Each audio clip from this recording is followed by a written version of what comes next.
My name is Reverend Christopher David Kanyenda, Lady Pastor, Msongamange CCP, Area 1, Lilongwe, Super Force.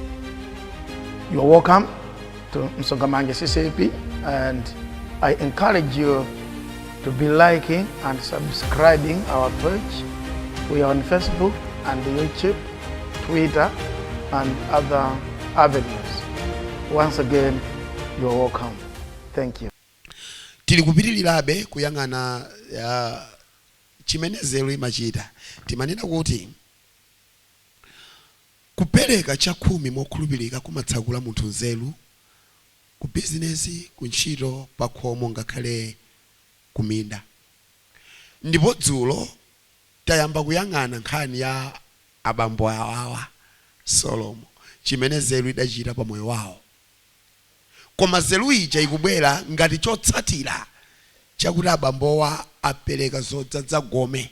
Polemba Bible akuti zodzaza gome, apereka zodabwitsa kumwamba. Ndiye kumwamba kwafika pa level yakuti pempha chilichonse chimene ukufuna chipatsidwa kwa iwe. Akuluakulu kuuzidwa kuti pempha chilichonse chimene ukufuna kumwamba si zinthu wamba. Ayi. Kuchipangano chakale zidachitikira pa anthu angapo zimenezi. Solomoni komanso anzathu aja Zakariya chidamugweraponso chisomo ichi. Zakariya pa level imene wafika ubale wako ndi ife nkuno kumwamba.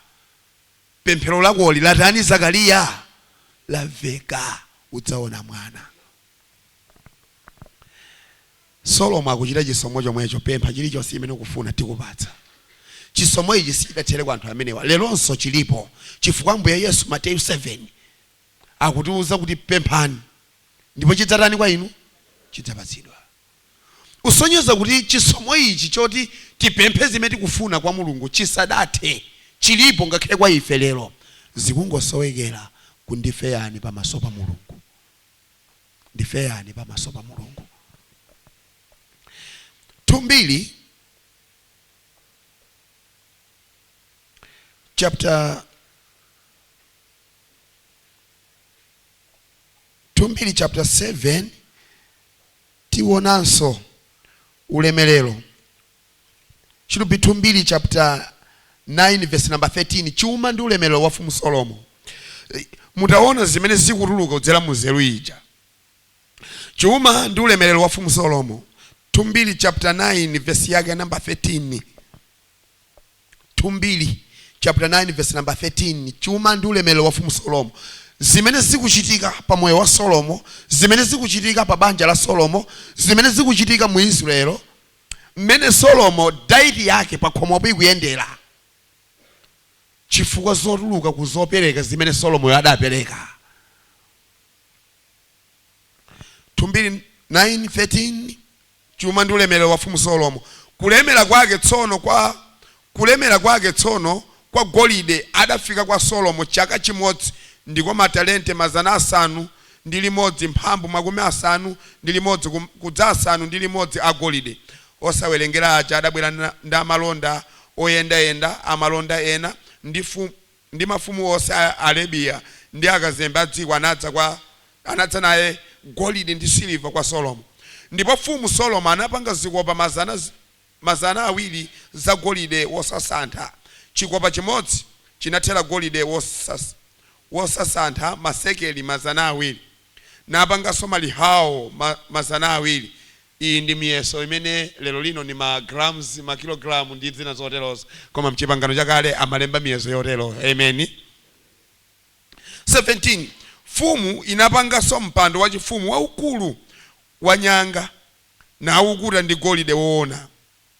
Ndi mpando wachifumuwo unali nawo magwerero 6 ndi chopondapo mapazi cha golide omangika kumpandowo ndi kumbali zonse ziwiri pa zokhalirapo kunali manja ndi mikango iwiri inayimirira mbali mwa manjawo. Timalizire 19 iyo koma mukapitiliza musimo kuti tikhozosunga nthawi. Ndipo mikango 12 inayimirirapo mbali ina ndi ina pa magwerero 6 napangidwa wotere mufumu uliwonse. Mukapitilize verse 20 kutsika musimo mmene mwakunena zochuluka ndithu za diet yake, mmene ulemero wake unalili, koma tikufuna tisunge nthawi tili ndi zochuluka. Tiye tipemphere. Chisomo chimene Mulungu wathu tikuchiyang'ana kwa zathu amene adachita bwino pamaso panu, ndi chisomo chomwecho chimene tikupempherera wina aliyense amene ali pa line mmawa uno, wina aliyense amene wabwera physically malo ano, alandire chisomo ichi Yehova cha nzeru, kuti nzeru imeneyi ikhoza kufalikira ngakhale ku mabizinesi wathu, ikhoza kufalikira ngakhale ku ntchito, ikhoza kufalikira ngakhale pa gawo la mmene ife tingendere nanu Mulungu, kuti tiyende moyo wokukondweretsani. Pachati inu simudzakhala ndi chidwi ndi wanthu ongobwera kutchalichi chabe koma osachitira chifuniro chanu. Mudzakhala ndi chidwi ndi wanthu amene angabwere kutchalichi koma akuchita chifuniro chanu, amenewo na amene kumwamba mumatekeseka nawo. Chifukwa chake chisomo chimenecho chakuti mukhoza kutekeseka ndi wanthu, ife chisatipitilire wosonkhana pompano pa msonkha manja kumwamba. Mulungu wathu, pamene mumati pamene anthu asonkhana mdzina lanu, inu mumapezeka pomwepo. Pezekani malo anu Yehova, popeza pamene inu mwapezeka pakapezeka wanthu wosabwerera chimodzimodzi ku nyumba zawo, wanthu wosabwerera chimodzimodzi kungakhale ku mabizinesi kwawo, nyengo zawo za wanthu wozimasintha. Sinthani nyengo zathu Yehova kudzera ku phunziro ili, koposetsa kuti ipatsa nawo chisomo cha nzeru, chifukwa cha dzina la Yesu, ameni.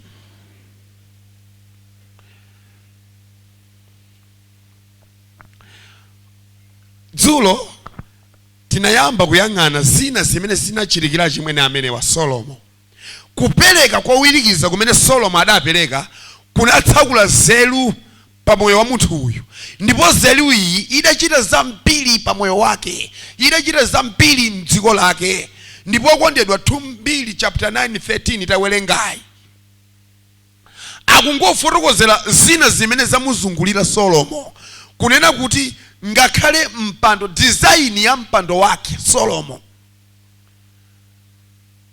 Lero mipando yonse ya chifumu imene atsogolera amayiko akukhala, ndipo si mipando yokhayo, ngakhale ma design ama palace, ma state house. Okondedwa, Solomon today is still impacting the world.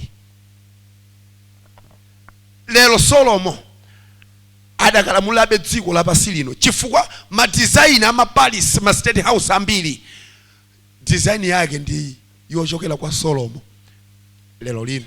Why? Solomon was downloading the wisdom directly from heaven.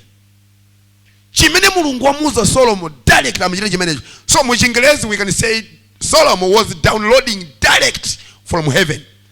Kumatenga zimene zichankuzika pa ground. Lero Solomon is still impacting the world. Chimene Solomon chanapanga chidakakhudza dziko mpaka na lero. Afotokozako zamapangidwe ampando wachifumuwo, kuti mpando wachifumu anaupanga ndi golide, ndipo mbali naye ngakhale pa zopondera, mbali naye mkango, mbali naye mkango. Mukaona ndi ndendende ndi imene zili mu state house amayiko wathu lero. Amen. Exactly. Amene zili.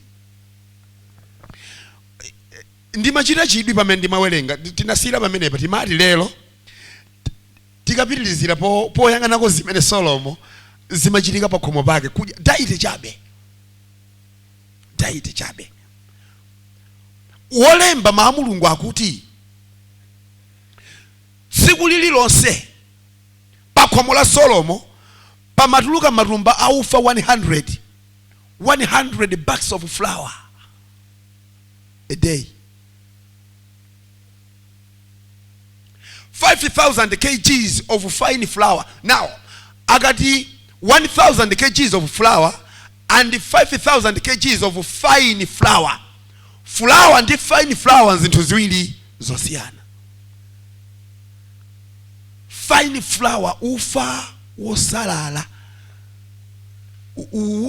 ukozokhala wamapangira mandazi zimenezi zamgulu limeneli. Fine flour a day. 5,000 kgs. 5,000 kgs divided by 50 kgs. Ilipata matumba a day. Koda masunga anthu angati munthu amene pa khomo lake. Omadya zinthu izi daily.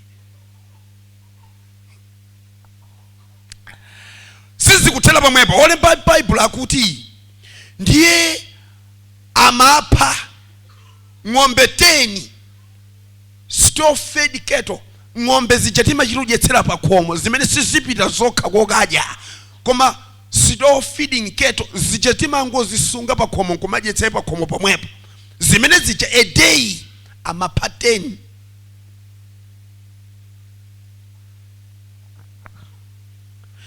Zongu yendazi zokha amapha 20 ng'ombe zomakadya zokha a day. 10 store feeding cattle ziphedwe a day. 20 ndiye kuti 10 ndi 20 30 per day. Kodi linali khomo la mtundu wanje akuluakulu limenelo?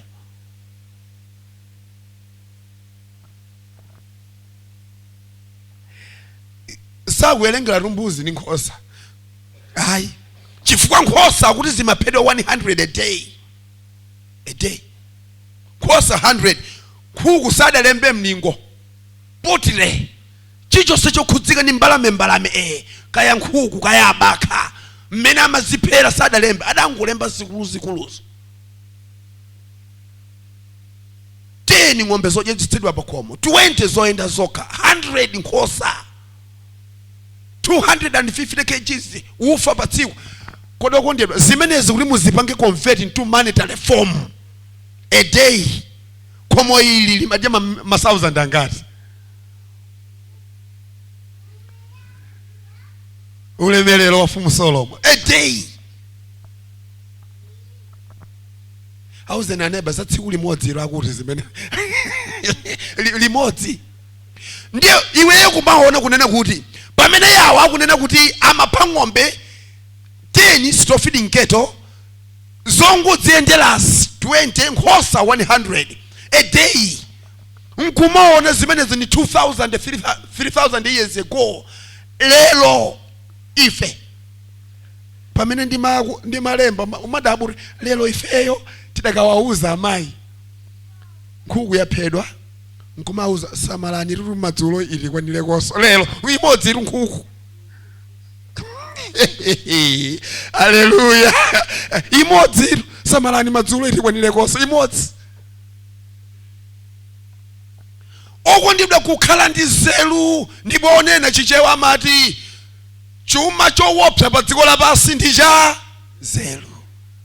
Easy. Nzeru. Kulibe chinthu china pa dziko lapansi chopambana nzeru. And ndikutha kumuona Solomon kuti kupatula zimenezi zimukuchitikirazo kupatula zimenezi. Mukaona chapter chomwecho 2 chapter 9 pamene akuti mfumu yayikazi yakuseba ikachezera Solomon. Ndiye kuti kupatula zimene zikuchitika pa khomo la Solomon kudya kotereko. Zeruyi Solomon idamulumikizitsanso ndi wanthu odziwika. Zeru imakulumikizitsa ndi wanthu. Amen. Zeru imakulumikizitsa ndi wanthu amene pawekha popanda zeruyo sudakalumikizana nawo. Connections are very key in life. Kulumikizika mmoyo uno ndi kumene kumakupatsitsa kuti upezane ndi wanthu kapena upeze zinthu zimene pawekha sudakazipeza. Okondedwa business kuti iyende pasowekera zeru yolumikizika ndi wanthu, connections. Solomon zeruyi yulumikizitsa iyeyo ndi wanthu. Chitsanzo mafumu amene amachoka kwawo kubwera kwa Solomon.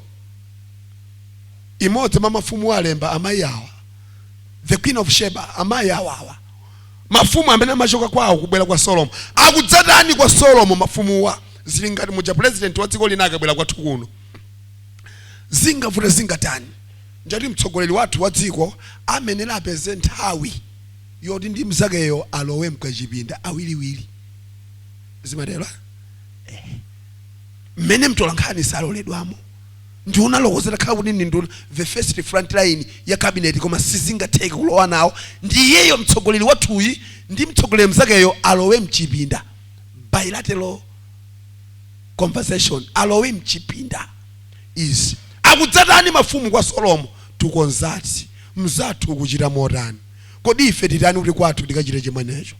Konzati zeru imakulumikizitsa ndi wanthu amene kale sudaonane nawo. Haleluya.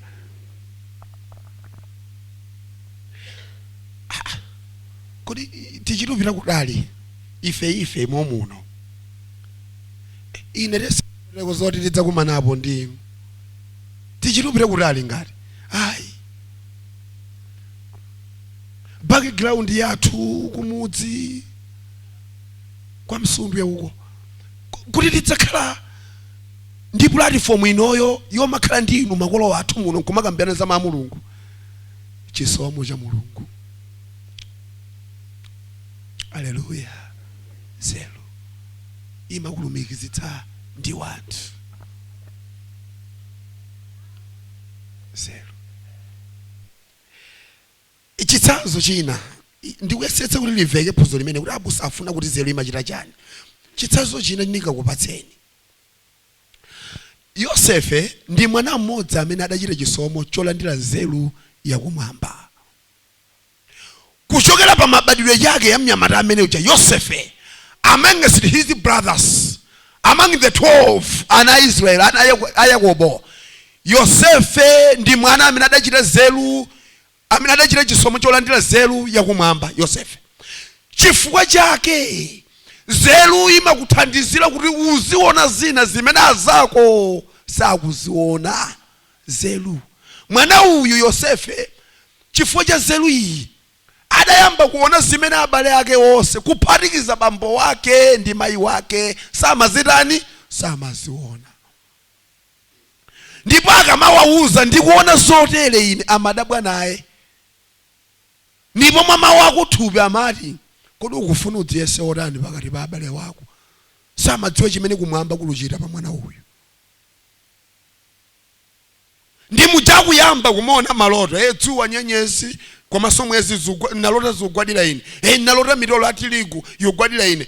Yakobo pomamva zimene zicha ngati bambo ake amachita kudziwa kuti mwana uyu izi zikulosera kuti kutsogoloko Yosefe tidzaweramira pasi pa mwana uyu. Zelo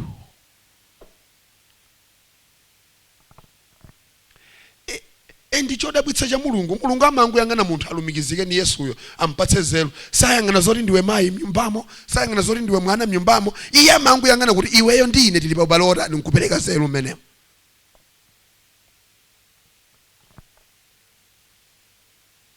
Now Yosefe wachita chisomo cha zelo imeneyi akupita ku Igupto.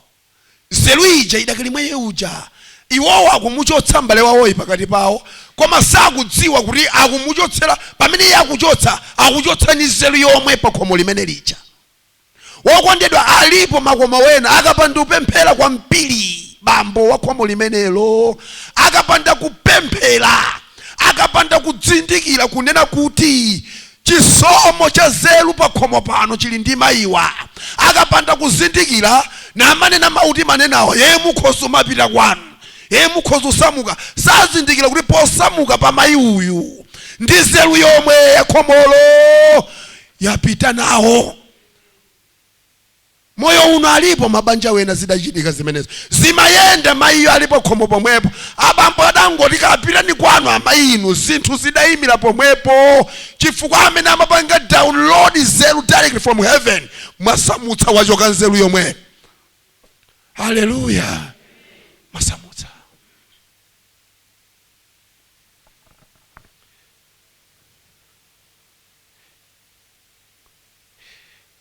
Ine ni mati abamba zanga tikamati ukhozo mapita kwanu pamafunika umakamba uloti wamba organiza kawiri zimenezi mamuza mzimayi kuti ukhozo mapita kwanu ofunika wamba organiza kawiri.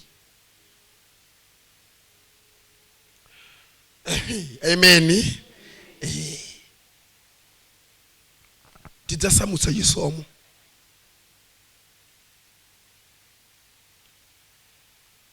Ndina mayi wama ndidabwitsa kwambiri kuti ukhozo wauza kuti mkhozo mapita kwanu angokuyang'ana masiku ayambawo chete angasala kumva akudikira udzabwerezenso nimati mkhozo mapita kwanu namakhala chete sadziwa chauchita koma tangofika poti enough is enough. Sayang'ana za matailos, sayang'ana za mpanda, sayang'ana za galimoto, akafika level enough is enough. Ni pamene bambo mazuri hii wapiradi. Hallelujah. Chonda zibambo azanga haya. Nitizika mba kurukozo mapiri uzezo nankamba amayi rutsono zimenezi. Akangunyamuka aduma zuri chisomo china pa manyumba pano charani chapita. Sipa kutaso wiki akulu pamadziko pa khomo pano chisomo china pano chanyamuka. Kwayambira ona mmene pazionekera after a week pa khomo pamene paonekere. Mwadzuri pa khomo pano chisomo china chanyamuka palibe. Mnyamata uyu adasamuka ni nzeru yomwe kwa abale wake amamusamutsa kugulitsa osadziwa kugulitsa ni nzeru yomwe ikupita ku Igupto ndipo nzeru imeneyo ikapindulira dziko la eni wake adapita nayo nzeru mnyamata Yosefe ku Igupto.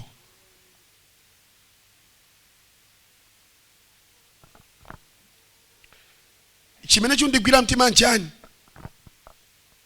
akuona masomphenya Yosefe dziko lino bwana Farao kubwera zaka 7 za njala, kubwera zaka 7 za abundant harvest, zaka 7 za njala ndi zaka 7 zokolo zochuluka. Nawo mwandondomeko ya Mulungu abwana Farao ndikukusani kuti Mulungu sayamba ndi njalayo, amayamba ndi abundant harvest. Kuti ukakhala ndi nzeru usunge zodza kusunga mu nthawi ya njalayo. Dongo sola Mulungu sayamba njalayo ayi amamba zaka zokololazo. Kuti ukakhala ndi nzeru tukambira naye usonkhanitse zodza kusunga nthawi ya njalayo. Zidayambadi zaka 7 zokolola zochuluka ku Igupto. Now Farao chakuchita akuti iwe waona masomphenya awa, you be the one implementing the program. Ukhale iwe okwanitsa zimenezi. Uone mmene tingasungire chakudya cha dziko lino. Zero. Wasungadi Yosefe chakudya chicha. Abale wake Genesis 43 akubwera. Ife njala. Now Genesis 43 ndiye kuti Yosefe wafika pakuti karengeni ndi abambo wanu omwe akudzora ndi abambo anga abwera kuno. Karengeni abwere. Mukawerenge Genesis 43. Inali dina yomvetsa chisoni.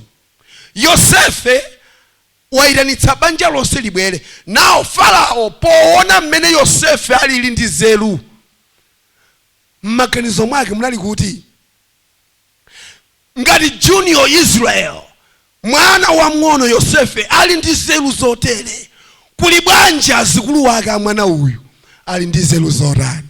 Hallelujah. Kuli bwanji azikulu wake.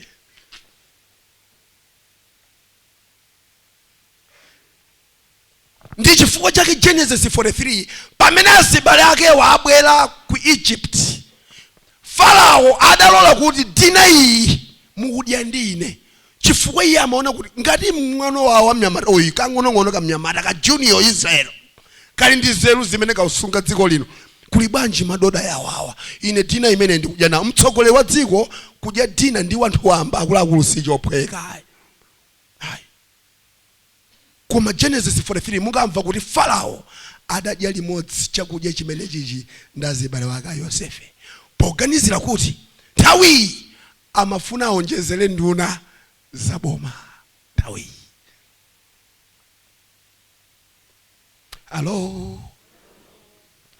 Nthawi amafuna aonjezere nduna zaboma ndi amaganiza kuti ngati mwana wa mng'ono mbale wawo ali ndi nzeru chotere, azikulu akewa ali ndi nzeru zoposa iyeyi, kotero tipeza ko nduna zina.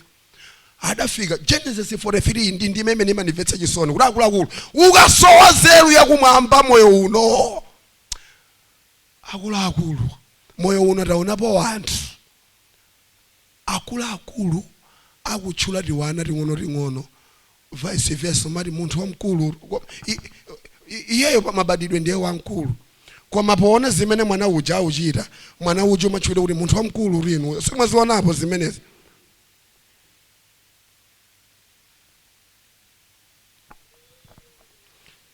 Ndipo inu yonse kuchitikirapo upita kumudzi muno kuti akuluakulu akumudziko pazaka mukapita kumudzi munthu wamkulu mwabwera aunenayo ni wamng'ono mwana, koma mwamutchula munthu wamkulu mwabwera chifukwa chani?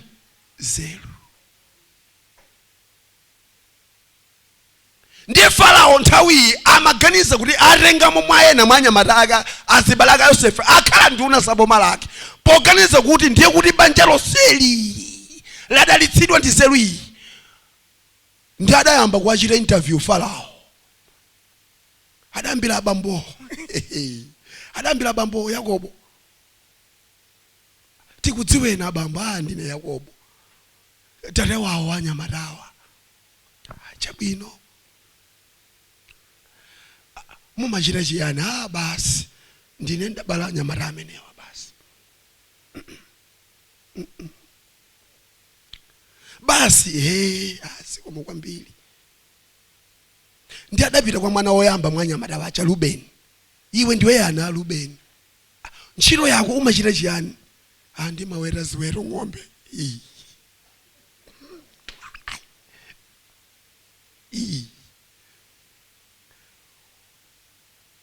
Kupita kwa wachiwiriyo Gadi, umachita chiyani? Basi achimwenewo akatopa ndiweta ziwetozo ndimakamwetsa madzindini ali basi mavura.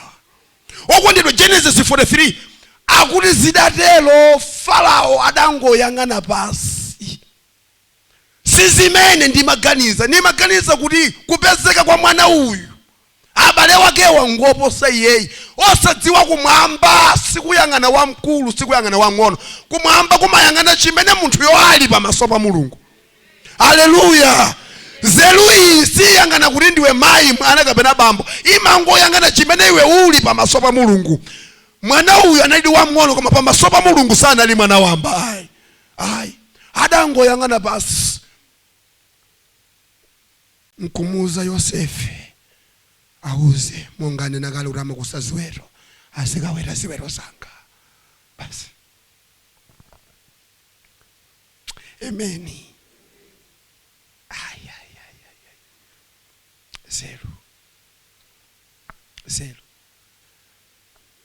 Nzeru imachita kwa kukulu. Tili ndi zitsanzo zambiri. Tinachoka pa Yosefe abusa mwangokondera azibambo okhoka uwapatsa zitsanzo za nzeru. Kodi moti m'Baibulo mwinu ya abusa mulibe kwa amayi wena amene adachita chisomo chimenechi? Msasauke, mtima wanu usavutike. Tiye tipiteni kwa mayi mzanu. Nzeru. Mukawerenga Luka chapter 2 nkhani ya Maria, chipangano chatsopano, Maria ndi mayi wina amene adachita chisomo chopatsidwa nzeru moyo uno. Si chifukwa chakuti adabala Yesu ayi, koma tingotenga mmene iyeyo analili pamaso pa Mulungu, anali ndi nzeru. Endi mukayamba kumuona mayi amene ucha Maria, ndi mayi amene number 1 amachokera ku banja losadziwika ku dziko lapansi. Amachokera ku mudzi wosadziwika. Endi moyo wa iyeyo unalibe sunali wapatsa chikoka ku wanthu.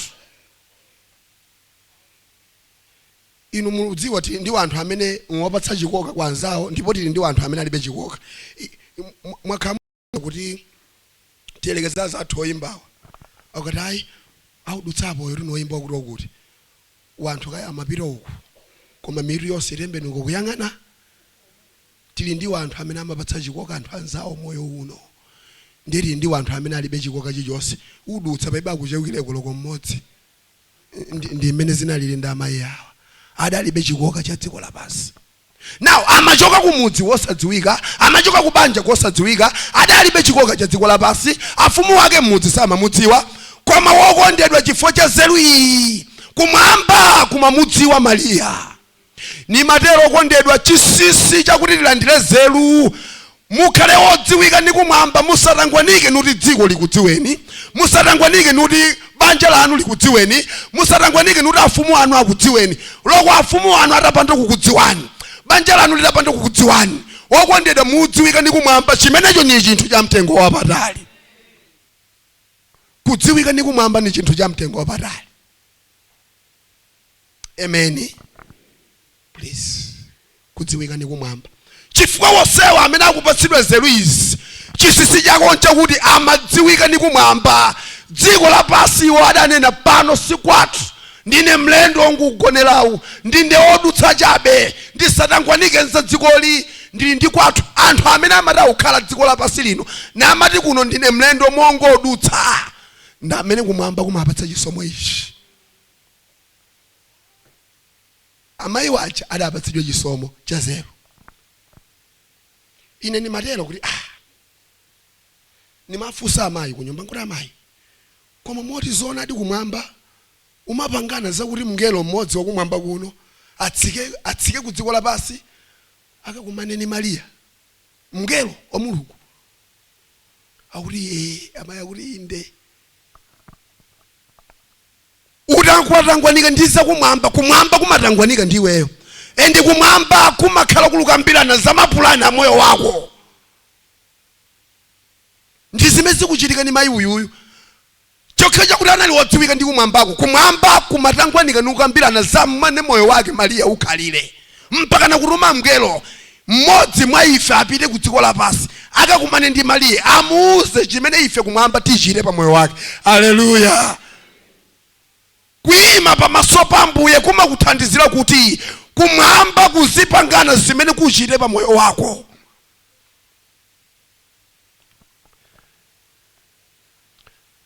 Lero sindikudziwa kuti kodi zikhoza kuchitika ubwera mngelo kwa amayi a moyo uno mmene tafikiramo moyo uno. Akhoza kutsika mngelo ubwera kwa ife. Halo, kukhoza kutuma mngelo kumwamba kuti nditupirani kwa amayi awo. Haleluya. Ai. Endi chitsimikizo chakuti amayi awa Mariya analandira chisomo ndichi adatsimikizika kuchita chifuniro cha Mulungu.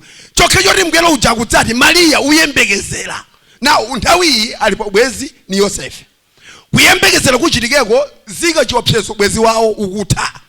Mwana pa khoma akachimwa kholo umene uchita action ndiye kuti mayi uyu akapezeka kuyembekezera mtsikani kumakoloso zinthu zitani zivuta. Kumpingo timayimitsaso. Mariya kumpingo amutaniso amuyimitsa. Koma akutsimikizika mtima kuti come what may, ine ndichitabe chimene Mulunguyo wanena. Awa ndiwo anthu amene amapatsidwa chisomo cha nzeru, anthu amene moyo wawo come what may amatsimikiza kuti ndichita zimene Mulungu wanena. Endi pali chinthu china chimene ineyo Mariya ndi Elizabeth, you know they were cousins. Ni mari hai kumwamba kwa basi kumachita zinthu zodabwitsa. Mariya atembekezera. Wayamba kuona makwesekwesezi results zotsatira zakukhala woyembekezera kumusana lowe pa banja. Wayamba kuziona Mariyayo. Kusalidwa ndi wanthu. Mudziwa nyengo zoterezo umasalidwa ndi wanthu. Chiyembekezo chake cha Mariya adali cousin Elizabeth. Ndipo Bible lidati adapita kwa Elizabeth. Elizabeth yonso nthawi waona chirozo ndi nkhalamba koma yayembekezeraso. Haleluya. Yayembekezeraso. Potsatira pempho lija la mwamuna wake Zakariya. Zakariya pemphero lako laveka. Zakariya niona mkazi wake anali Elizabeth. Muchione chimene amayi oyera mtima amene kumwamba kuti apatsa chisomo cha nzeru amachita. Walemba Bible akuti Elizabeth adakhala miyezi 6 zitachitika izi osatuluka mnyumba. Adakhala miyezi 6 osatuluka mnyumba zitachitika izi 6 months. Panali zifukwa zimene adachitira zimenezi nzeru. Number 1, popeza nthawi yanga yakuti ndikhoza kukhala woyembekezera idatani ine ndibadikirira zibaoneka ngati nzoona izi ndisathamange kutuluka ku wanthu. 1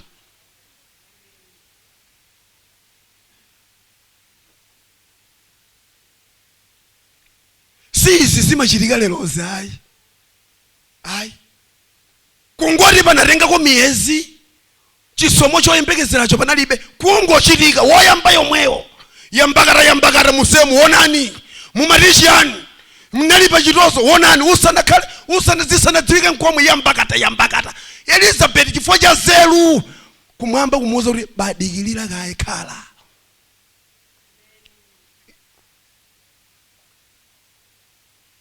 Nambala 2 Elizabeth amadziwa kuti nthawi yochita tchubu ndi izi ine idatanika alene.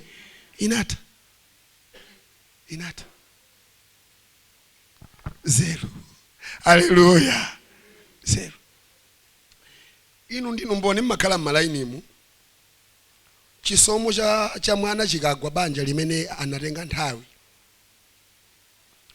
Ndiye kuti amayiwo amachita kudikirira ndiye kuti zovala zonse za mwanayo zide zonse ndi achape chikwewo chose ndanda ndiye kuti wodutsa azimayi pepani ndangotangweni kumachape ndipo bodza mwamva madalitso agwa pano wabodza ulemetsa mwamva inu. Amayi amtundu ngati umenewo okondedwa tamvetserani. Elizabeth akudziwa ife ndife amayi olumikizika ndi kumwamba. Amayi olumikizika ndi kumwamba amapatsidwa nzeru, amapatsidwa chidziwitso cha amene angachitire zinthu. Ndipo alibe nthawi yochita tchubu ndi zinthu zodero zokulibe. Haleluya. Hauze na neighbor tamuonani zochita nazo tchubu, tamuonani zochita nazo tchubu. Hallelujah. Zero. Ndimatelo. Business yathu lero. Tiulenga utengome tanena kuti cholinga cha phunziro ili. Titenge zimene tikuvazi tizike mu ntchito zioneke ndi maso. Wanthu anene sada ya nthawi mmawa kupita kokasonkhana kumsonkha manja. Tikuona ndi chisomo cha nzeru chikuagwera pa zochitika zawo. Ndipo kumwamba kudziwike kuti inu simupembedza mulungu wakufa, mmapembedza wamoyo. Pakuti patsa nzeru iyi. Koma nzeru iyi ibwera ngati tikukhulupirika mmagawo achipembedzo phatikiza cha 10.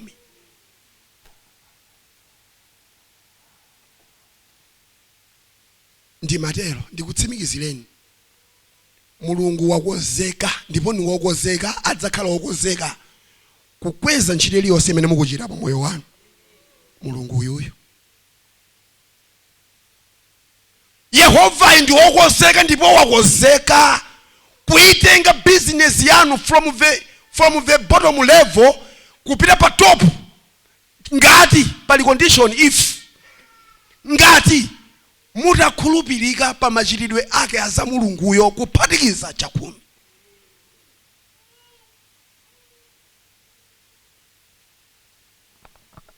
Moyo uno tili ndi maumboni a wanthu amene akhoza kuyima apa nkunena mmene mulungu wakwezera business yawo.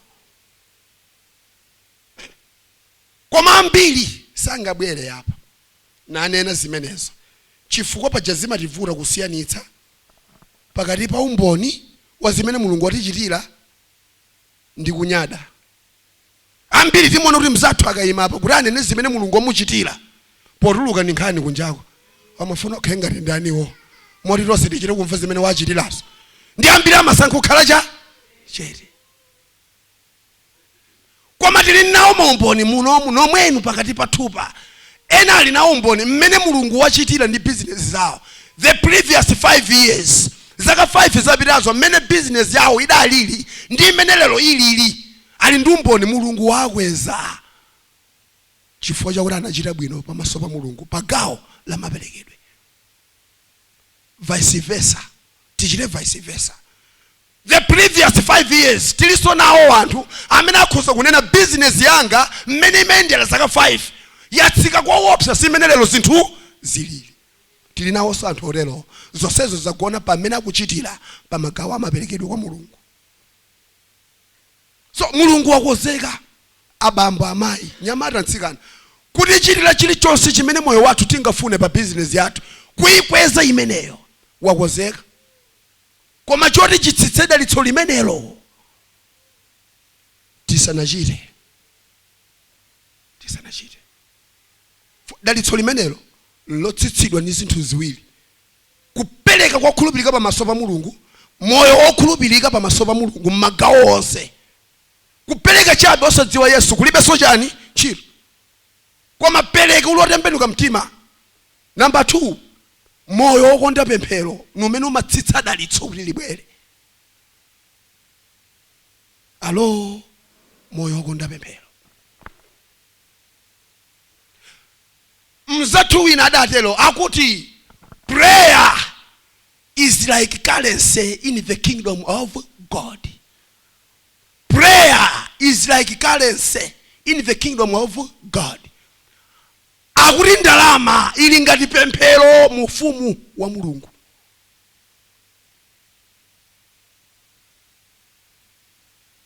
Chitsanzo, inu simungalimbe mtima. Amafotokoza chote, simungalimbe mtima kupita ku banki nkukafola nawo palaini kiu ije kufola nawo nkumasenderadi anthu akamasuntha iwe somasendera nawo ukudziwa kuti ndilibe akaunti kuno sindadzabwereso dzaika ko ndalama koma nkumasendera nawo palaini pacha.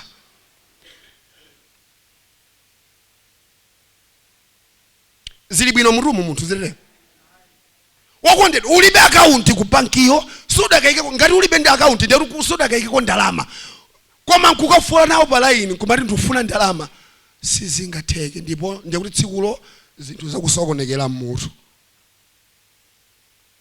Umalimba mtima kupita ku banki kukayima palaini pa queue uli ndi chikumbumtima chakuti tsiku lina ndabwera kudzapanga deposit, lero ndikhoza panga withdraw. Ndimene lili pemphero mu ufumu wa Mulungu.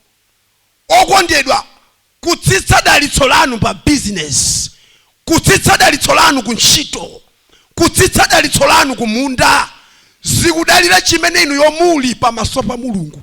Ndipo ukamapemphera umakhala ukuyika mu akaunti ya mapemphero kumwambako. Whenever you are praying to God, you are depositing in your account kumwambako. Tikuti mukamapemphera daily mwagwada pasi kupemphera, mukuyika mu akaunti yanu amapemphero kumwamba. Mukuyika. The more you pray, the more you deposit into your account. Kufika na kumwamba kumati mapemphero wako kuno adzaza. It is ready to withdraw. Pempha chilichonse chimene ukufuna tikurani tikupatsa. Chifukwa your account is full. Account yako ya mapemphero kuno yarani kuno yadzadza. Ili ready to withdraw. Pempha chilichonse ukufunacho tikupatsa.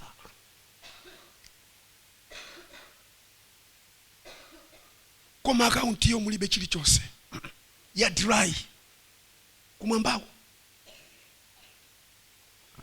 Ino nesa ndinumboni tili ni mtundu wa mapemphero meri mapemphera mwavapo ena mapemphero achonena kuti hayi pempherani hayi Atate zimene ife sitidachule muonjezere, zimene tonjezera chotsani. Amen. Mwavapo anthu apemphera mapemphero otelewa moyo uno. Now kapempheredwe koteleka kama ulula mmene munthu yozilili iyeyo ndi ndani? Ndi Mulungu. Chifukwa akuluakulu moyo wopemphera si moyo wamasewera. Ayi, tiyelekezere munthu akuchoka kokapha munthu wabwera pa tebulo ku nyumba kwa akazi wake amuuza kuti pali chakudya yapa, apemphera uyuyo. Ndipo popeza kuti ndi anthu olimba mtima ndi uchimo moyo uno akhoza kuyelekeza kuti ndipemphera, koma okondedwa akangoyamba kuti Atate mu dzina la Yesu, mwazi wa munthu amene uja auona m'maso mwake, ndipo pemphero ili lithera panjira. Lithera panjira. Chifukwa munthu akayamba kupemphera amafusidwa mafunso awiri ya mphamvu kumwamba kuti mudziwe kuopsa kwa pemphero. mukayamba inuyo kupemphera, Atate ndili pamaso panu mu dzina la Yesu, usanapitilire ukumana ndi mafunso awiri amphamvu. Number 1, ndiwe yani ukufuna ulankhule ndi ife kuno kumwamba? Ndiwe yani? Number 2, amakuonetsa zimene umachita. Izi udaleka liti kuchita izi? Kuti ulankhule ndi ife kuno kumwamba, udaleka liti kuchita izi? Okondedwa, ukangukumana ndi mafunso yawa, ndiwe yani ukufuna ulankhule ndi ife, ndipo izi udaleka liti kuchita? Kwankumana ndi mafunso awiri yawa, pemphero limenelo lithera panjira. Lithera panjira. Kati limodzi mpingo wa Ambuye kaya. Mulungu nokozeka zedi kuti kweze kuntchito kwathu, kuti kwezera mabizinesi wathu, koma ali ndi ndondomeko ma principles amene akufuna ifeyo choyamba titsatire. Kukhulupirika kwathu nkorani pamaso pa Mulungu mmagawo onse. Moyo wa chiyero uli bwanji? Chiyerocho mmenemo muli maperekedwe okhulupirika pamaso pa Mulungu. Moyo wanu wapemphero uli otani? Magawo yawa akakhala yofikira pamaso pa Mulungu, mukwanitsa kutsitsa dalitso lanu, kubweretsa kwala wanthu nkuliona. Ndibwereze, wanthu moyo uno apitiramo mmanda, dalitso lawo losatsika. Chifukwa chotsitsa dalitsolo sichidafikire, adapita dalitso lawo losatsika. Yehova wakozeka kutitsitsira chilichonse chimene tingafune kumwambako. Kuli makatoni amadalitso a Mulungu, koma chotsitsacho pemphero, kukhulupirika, moyo wa chiyero. Moyo wa chiyero muli maperekedwe yoyenera pamaso pa Mulungu. Haleluya. Ndikudandaulireni nthawi iso yathawa 5 minutes tu. Khala notsimikizika kuti Yesu tubwere muno mmawayi, zingavute zingatani sadzatisiye ife chimodzimodzi kulibe. Ndipo khala notsimikizika tidakali kumambiriro a chaka, this is still April, tidakali kumambiriro a chaka, khazikitsani zimene mukufuna Mulungu atakuchitirani. Mwati pamene ndizitsazikana nanu pa chisanu wiki ama pa 26, ndikufuna wina aliyense wa ife aganizire chimene Mulungu akufuna atamuchitira chaka chino. Tidzagwade nkupemphera, nkunena Yehova, sindifeso anthu amba pamaso panu, ife mamawu yanu ndife wana wanu. Yohane 1:12. Ndipo muchite kwa ife zimene mumachita ndi wana wanu. Mukhazikitse chimene Mulungu mukufuna atakuchitirani. Zilipo zimenezo, zikungoswekera akatundu oratsitse zimenezo. Pemphero, moyo wa chiyero. Moyo wa chiyero muli kupereka koyenera, amene ndi akatundu amene atsitsa dalitso lanu, ku business yanu, ku ntchito kwanu, ku minda kwanu. Haleluya. Mulole lero tilekere pamenepa. Kaya tutsatira kondedwa phunziro likaya, kaya likusintha china chake pa moyo wanu mpingo wa Ambuye kaya. Thank you so much for liking, subscribing, and thank you so much for being part of Msokamanja CCAP. Thank you so much for watching. Keep watching, keep liking, keep subscribing our page. You are blessed. Thank you.